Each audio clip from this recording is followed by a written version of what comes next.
केला बेचने वाली चुड़ैल। एक बार की बात है, जादूपुर नाम के एक गांव में करतब दिखाती एक औरत एक रेड्डी के लिए गांव में आती है। आइए आइए मेहरबान कदरदान, खाइए रोहड़ा के ताजे ताजे केले। कभी खाए नहीं होंगे ऐसे केले, पीले पीले केले खाइए।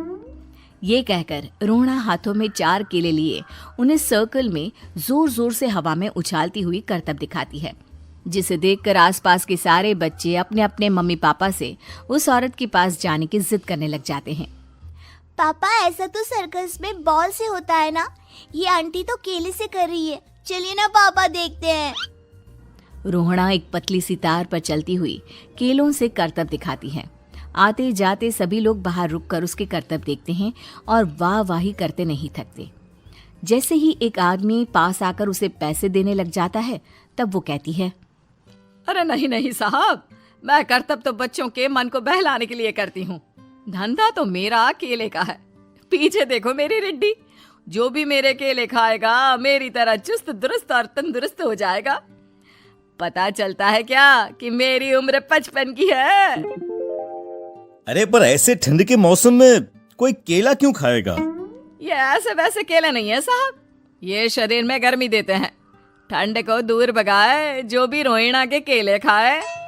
पापा, अगर मुझे केले नहीं मिले तो मैं घर नहीं जाऊंगी। तभी उसके पापा कहते हैं कि बेटा, केले ठंड में कभी गर्मी नहीं देते। ये सब कहने की बातें हैं, सामान बेचने का तरीका है इनका। पर पिंकी नहीं मानती। मैं केले खाऊंगी। पिंकी की जिद के आगे नत्थू हार जाता है और उसे केले खरीद कर दे देता है। पिंकी खुश होकर केले घर ले आकर खाती है।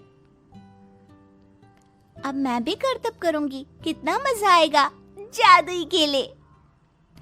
पिंकी पहला केला खत्म भी नहीं करती कि वो बेहोश हो जाती है। दूसरे केले से एक काला धुआं आता है और रोहड़ा चुड़ैल बनकर बाहर निकल आती है। मेरे भूतिया केले बच्चे न खाए, ऐसा हो ही नहीं सकता। जादूपुर वालों, कब तक बचोगे? आ गई हूं मैं रोहड़ा, जिसका कोई नहीं कर सकता सामना। रोहड़ा पिंकी को गोद में उठाकर काले धुएं में कहीं गायब हो जाती है। शाम के वक्त नत्थू घर लौटता है और पिंकी को घर में ना पाकर उसकी माँ से कहता है, माँ पिंकी कहाँ है? अरे बेटा, उसे तो तू सुबह करतब दिखाने ले गया था ना, फिर कहाँ वापस आए तुम दोनों? मुझे लगा तू उसे अपने साथ मंडी ले गया होगा। हे भगवान, मेरी बच्ची कहाँ गई? मैं उसे घर ही तो छोड़कर गया था माँ। नत्थू गांव के घर कोने में अपनी बेटी को ढूंढता है, पर उसे वो कहीं नहीं मिलती। परेशान होकर आखिर रो रो कर नत्थू हिम्मत हार कर घर लौट आता है। अगली सुबह रोहड़ा फिर से करतब दिखाने आती है और इस बार पिंकी की तरह रोनी केले खरीद लेता है। 50 रुपए दिए थे पापा ने, सारे पैसों की मैंने केले खरीद लिए हैं। अब मैं भी आंटी की तरह ही करतबबाज बन जाऊंगा। यही सोचते हुए रोनी केले खाता है और पहला अकेला केला आधा खत्म भी नहीं करता कि चुड़ैल उसके सामने आ जाती है। मेरे साथ चलने का समय आ गया है रोनी। ये तो बस शुरुआत है। अब इस गांव के सारे बच्चे धीरे धीरे मेरे कब्जे में होंगे, एक बच्चा भी नहीं बचेगा। ये कहकर रोना रोनी को गोद में लेकर काले धुएं में अदृश्य हो जाती है। इसके बाद हर रोज गांव में से कोई ना कोई बच्चा गायब होता, पर ऐसा क्यों हो रहा है किसी को भी समझ में नहीं आ पा रहा था। रोज की तरह अपनी बेटी पिंकी की तलाश में नत्थू गांव के एक तालाब के पास बैठा रो रहा था। कहाँ गई मेरी पिंकी? शकुंतला के जाने के बाद एक वही तो मेरा सहारा थी। अरे उसकी आत्मा कोस रही होगी मुझे कि मैं अपनी बच्ची को संभाल भी नहीं पाया। नत्थू ये कहता हुआ रो ही रहा था कि तभी तालाब में से उसे शकुंतला की आवाज सुनाई देती है। कहाँ थी तुम शकुंतला? हमारी बच्ची और सारे गायब हुए बच्चे रोहड़ा के कब्जे में हैं। वो बच्चों को जो केले देती है उससे बच्चे बेहोश हो जाते हैं और उसके कब्जे में आ जाते हैं और वो उन्हें ले जाकर काली दुनिया में ले जाती है। पर वो ऐसा क्यों कर रही है? ये मैं नहीं जानती, पर उस दुनिया का रास्ता मैं आपको बता सकती हूँ। जहां ये नदी खत्म होती है वहां एक केले का पेड़ है, उसके नीचे एक दरवाजा है, वहीं से रास्ता जाता है उस दुनिया का। ये कहकर शकुंतला की आत्मा गायब हो जाती है। गांव के सभी लोग झुंड बनाकर उसी रास्ते से काली दुनिया में चले जाते हैं और वहां देखते हैं कि सारे बच्चे वहां काम कर रहे थे। पापा मुझे ले चलो यहाँ से। पापा पापा। सभी बच्चे अपने मम्मी पापा से लिपट जाते हैं। तो तुम लोग यहाँ तक आ गए? क्यों हमारे बच्चों को पकड़ लिया तूने? तुझे शिकार ही बनाना है तो ले, हम सब आ गए हैं, हमें खा ले। नहीं, मुझे बच्चे चाहिए। मेरे बच्चे के बदले तुम लोगों के बच्चे। क्या मतलब? मैं इसी गांव में रहने वाली एक औरत थी। केले की चोरी के इल्जाम में मेरे बेटे को गांव वालों ने इतना मारा कि वो मर गया। उसी दिन मैंने ठान लिया कि गांव वालों का भी वही हाल करूंगी। कुछ दिन बाद बेटे के चले जाने के दुख में मैं भी मर गई और मेरी भटकती आत्मा एक चुड़ैल बन गई। और फिर मैंने बदला लिया तुम सबके बच्चे छीनकर। बर्दाश्त नहीं कर पाए ना, सोचो मुझ पर क्या बीती होगी। हमें माफ कर दो रोना, पता नहीं ये किसकी गलती थी पर हम सभी माफी मांगते हैं। हमारी खुशियां लौटा दो, तुम भी तो एक माँ हो। गांव वालों की बात सुनकर रोना का मन पिघल जाता है और वो बच्चों को छोड़ देती है। उसके बाद काली दुनिया बच्चों के लिए जादुई दुनिया बन जाती है। अब कोई भी कभी भी वहां आ जा सकता था। कामकाजी बहू। रवीना के 2 बच्चे थे। वो एक बड़ी कंपनी में काम करती थी। उसके ऑफिस जाने के बाद उसकी सास उसके बच्चों को संभाला करती, लेकिन रवीना को इसकी कोई कदर नहीं थी। एक दिन रवीना अपनी माँ से फोन पर कहती है, मम्मी क्या बताऊं, मेरी सास तो बिल्कुल अच्छी नहीं है। वो समझती नहीं है कि मुझे कितना काम करना पड़ता है। एक तो ऑफिस तक का लंबा सफर और फिर 9 घंटे लगातार काम। बैठे बैठे तो मेरी पीठ अकड़ जाती है। खुद तो सारा दिन घर में मजे करती है, जब मन करा सोए, जब मन किया खाए। तभी उसकी सास वहां आ जाती है। अच्छा माँ, मैं बाद में आपको फोन करती हूँ। जी मम्मी जी, कोई काम है क्या आपको? क्या हुआ? रवीना बहू, सारा दिन तो तू ऑफिस के मजे लेती है, लेकिन यहाँ ये बच्चे मुझे आराम भी नहीं करने देते। मेरी तो तबीयत खराब हो रही है। तो आपको लगता है कि मैं दफ्तर में मौज करती हूँ? आपको क्या समझाऊं, छोड़िए। माँ, काम करना भी जरूरी है। मजबूरी नहीं होती तो मैं खुद ही अपने बच्चों को देख लेती। अब आज तो छुट्टी है ना, आज तो कम से कम घर का काम कर ले। बहू काम शुरू करती है। बच्चे के साथ काम करना उसके लिए असंभव हो जाता है। वो जाकर बच्चा सास को देती है और कहती है, मम्मी जी जरा बच्चा तो पकड़ लीजिए, मैं घर का काम कैसे करूं? जैसे मैं करती हूँ रोज बच्चे के साथ। तुझे बताऊं तो तू सोचती है कि कोई बड़ा काम तो है नहीं, बच्चा तो सोता रहता है। अब देख लिया। खैर, बस मैं यही तुझे समझाना चाहती थी। ला, बच्चा मुझे दे और काम कर। बहू मुंह बनाकर वहां से चली जाती है। वो मन में सोचती है, बात तो सही है, बच्चे के साथ घर का काम करना असंभव है। वो किसी तरह काम करती है और अगले दिन ऑफिस के लिए निकल जाती है। ऑफिस में उसकी सहेली उससे कहती है, यार तू तो बड़ी लकी है, तुझे तेरी सास खाना बना कर देती है, बच्चे भी देखती है और तुझे किसी बात की चिंता भी नहीं होने देती। अरे क्या लकी, बदले में मैं उन्हें पूरी कमाई जो दे देती हूँ और अपने बच्चे से दूर रहती हूँ वो अलग। हर किसी को ना दूसरे की प्लेट में ज्यादा घी दिखता है। जा अपना काम कर। अरे फिर भी ये तो है, यहाँ हमारे बच्चे को मैं क्रैश में छोड़ती हूँ, हर पल डर लगा रहता है कि क्या कर रहा होगा। खैर चल, मुझे क्या। बहू घर आती है तो देखती है कि उसकी सास उसके बच्चे को बड़े ही प्यार से खिला रही होती है। वो माँ को देखकर खुश हो जाता है। बहू मन में सोचती है कि बात तो सही है, सासू माँ सारा दिन काम करती है, मैं ऑफिस से आकर भी काम नहीं करती हूँ। वो सास के पास जाती है और कहती है, माँ जी थक गई आप? और क्या, सारा दिन चक्कर घीनी की तरह पूरे घर में घूमती रहती हूँ और अब उम्र भी नहीं रही। लेकिन चल तू बता, क्या हुआ, कुछ काम है क्या? बहू कुछ नहीं कहती, मुस्कुराकर वहां से चली जाती है। लेकिन अगले दिन सुबह सुबह बहू सास से पहले उठकर उन्हें चाय देती है। अरे आज सूरज कहाँ से उगा है, तू पहले उठ गई, चल अच्छा किया। मरने से पहले तेरे हाथ की चाय तो पी ली। चलो अब चलकर किचन में लगूं। माँ जी, आपको आज से काम करने की जरूरत नहीं है। काम करने की जरूरत नहीं है मतलब? क्या तू करेगी आज से सारा काम? इतने अच्छे तो हमारे नसीब नहीं है भाई। नहीं माँ जी, मैं नहीं करूँगी, ना ही आप करेंगी, बल्कि ये करेगी। तभी वहाँ एक काम वाली बाई आ जाती है। ये कौन है बहू? माँ जी, ये नौकरानी है और आज से सारा काम यही करेगी। मुझे माफ़ कर दीजिए माँ जी, मैं नहीं समझ पाई कि आप थक जाती हैं। आज से आप सिर्फ आराम करिए और मुन्ने के साथ खेलिए। और सास बहू बच्चे के साथ खेलने लग जाते हैं। बेटा, उठ जा नालायक, सुबह के 8 बजने को है। तुझे एग्जाम नहीं देना क्या? थोड़ी देर और सोने दीजिए ना पापा। तू उठता या फिर मैं तेरे ऊपर पानी फेंकूं? रोज गधों की तरह सोता रहता है, पेपर की कोई टेंशन ही नहीं है। और एक हमारा समय था जब हम पेपर में फेल होने के डर से रात भर पढ़ा करते थे, सो ही नहीं पाते थे। तो क्या आप उसका बदला मुझसे लेंगे? मैं 15 मिनट बाद उठ जाऊंगा, आप प्लीज जाइए, मुझे डिस्टर्ब मत कीजिए। इतना कहकर रौनक रजाई ढककर फिर से सो जाता है। तू वैसे नहीं मानेगा, रुक मैं अभी पानी लेकर आता हूं। बस फिर क्या था, इतना कहकर वो भागते हुए बाथरूम में जाते हैं और पानी की एक बड़ी सी बाल्टी लाकर रौनक के ऊपर फेंक देते हैं। पानी पड़ते ही रौनक झट से उठ जाता है।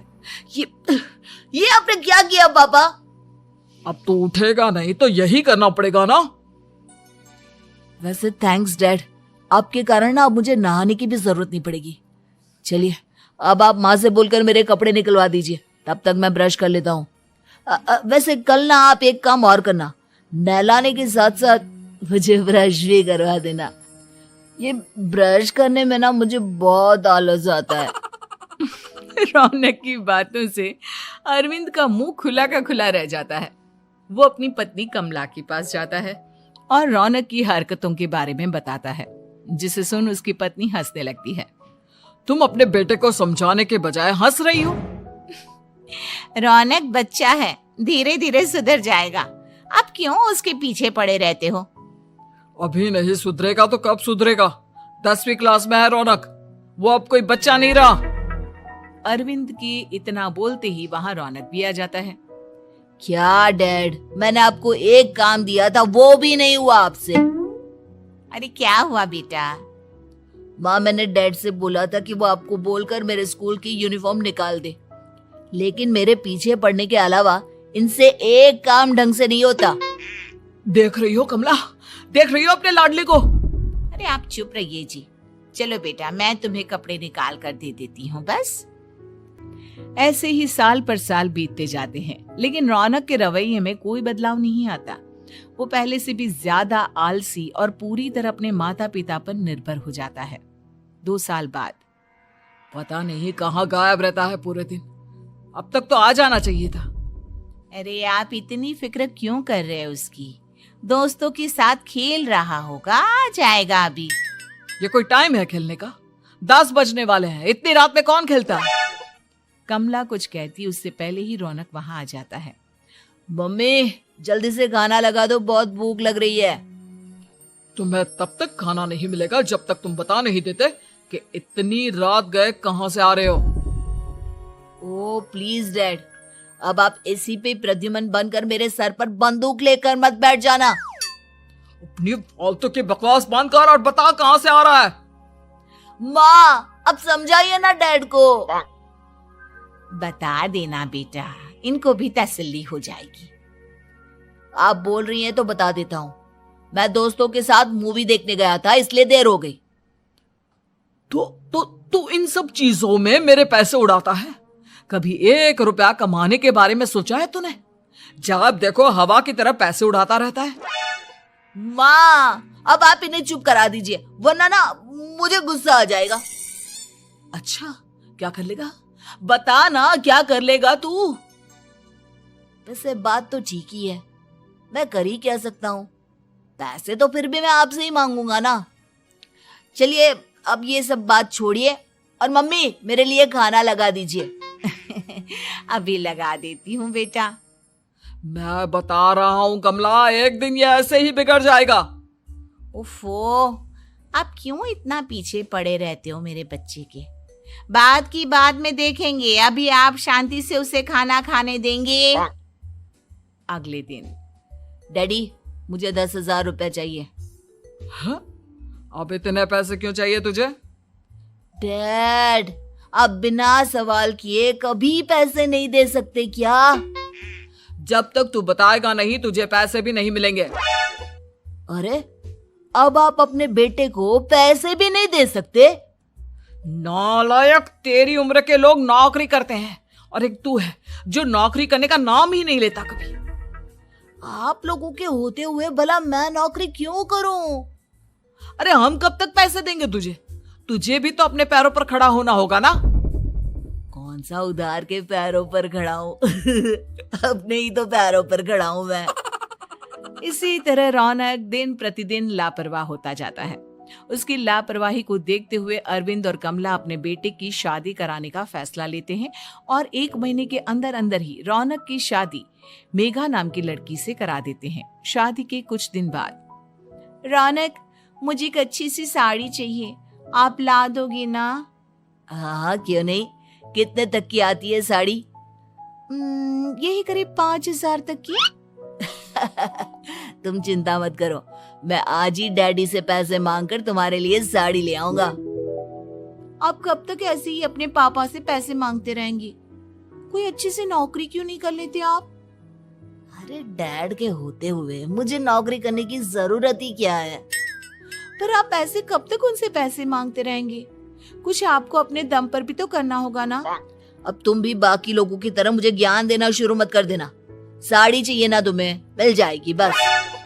इतना कहकर रौनक अपने पिता से पैसे मांगने चला जाता है। डैडी, मुझे 5,000 रुपया चाहिए। अब 5,000 क्यों चाहिए तुझे? वो मेघा को साड़ी चाहिए थी। अरविंद आगे बिना कुछ कहे चुपचाप उसे पैसे निकाल कर दे देता है।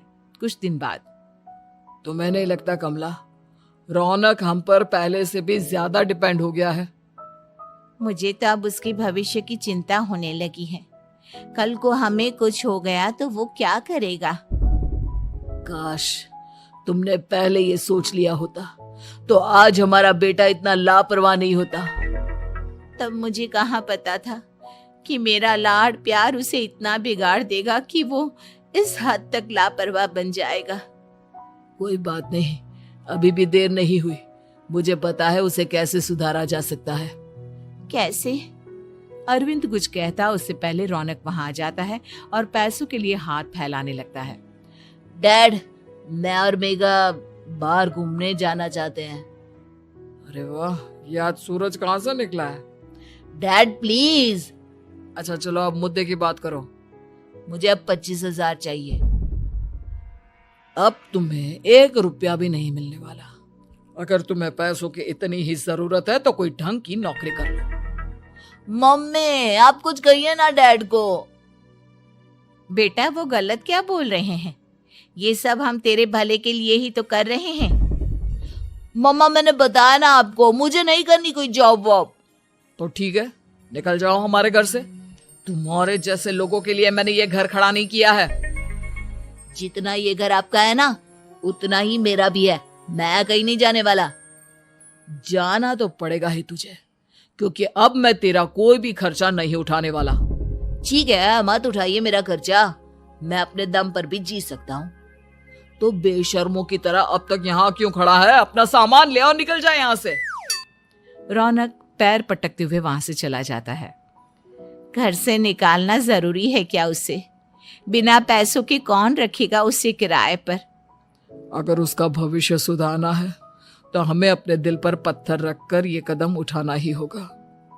दोनों बात कर रहे होते हैं कि रौनक अपनी पत्नी के साथ एक बड़ा सा बैग लेकर घर से निकल जाता है, लेकिन घर से बाहर उसे कोई भी मुफ्त में अपने घर किराए पर नहीं रखता। अंत में थक हार कर वो फिर से अपने घर चला जाता है। क्या हुआ? थोड़ी देर पहले तो दहाड़ते हुए घर से निकला था, अब क्या हुआ?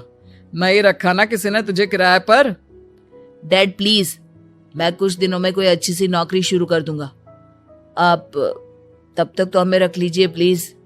सुबह से रात हो चुकी है लेकिन कोई हमें रखने को राजी नहीं है। अब आप ही बताइए, इतनी रात को मैं मेघा को लेकर कहाँ जाऊंगा? ठीक है, बहू की वजह से मैं तुझे घर पर रख रहा हूँ, लेकिन तू इस घर में एक बेटे की नहीं बल्कि एक किराएदार की हैसियत से रहेगा। 3 महीने है तेरे पास। इन 3 महीनों के अंदर अंदर मुझे तेरी पहली तनख्वाह हाथ में चाहिए, समझ गया? पक्का डैड, इन 3 महीनों के अंदर अंदर तो कोई बढ़िया सी नौकरी ढूंढ ही लूंगा मैं। ऐसे ही धीरे धीरे समय बीतने लगता है और अरविंद के दिए 3 महीनों में से 2 महीने बीत चुके होते हैं। पापा जी ने हमें 3 महीने दिए थे, जिसमें से 2 महीने तो बीत चुके हैं। अब ये आखिरी महीना बचा है। अरे तुम चिंता मत करो, आज मेरा ना 2 जगह इंटरव्यू है, दोनों में से कहीं ना कहीं तो जॉब लगी जाएगी। अच्छा, all the best. Raunak interview के लिए निकल जाता है, जिसके बाद शाम में रौनक घर आता है। कैसा गया इंटरव्यू? आपकी नौकरी लगी या नहीं? अरे पहले सांस तो ले लेने दो अच्छे से। बताइए ना, मुझसे तो जरा भी इंतजार नहीं हो रहा है। वो दरअसल बात यह है कि मेरी नौकरी तो लग चुकी है लेकिन पैसे बहुत कम है। कितने पैसे हैं? 15,000। इतने में अरविंद और कमला मिठाई का डिब्बा लेकर आ जाते हैं। बधाई हो बेटा। हम जानते थे तेरी जॉब जरूर लगेगी। लेकिन मेरी सैलरी बहुत कम है मम्मा। कम है तो क्या हुआ, धीरे धीरे बढ़ जाएगी। हाँ बेटा, हम तो बस चाहते थे कि तू अपने पैरों पर खड़ा हो जाए। मतलब अब आप मुझे घर से नहीं निकालेंगे? नहीं, ये सब हमने तुझे जिम्मेदार इंसान बनाने के लिए किया था। Thank you mummy papa. अगर आप दोनों ऐसा नहीं करते तो मुझे कभी अपनी जिम्मेदारियों का एहसास तक नहीं होता। आज आपने मुझे सिखा दिया कि इंसान का अपने पैरों पर खड़ा होना भी जरूरी होता है। इतना कहकर रौनक झट से अपने माता पिता के गले लग जाता है और अपनी कमाई की पहली तनख्वाह वो अपने माता पिता के हाथ में सौंपता है। इस तरह रौनक एक गैर जिम्मेदार व्यक्ति से एक जिम्मेदार व्यक्ति बन जाता है।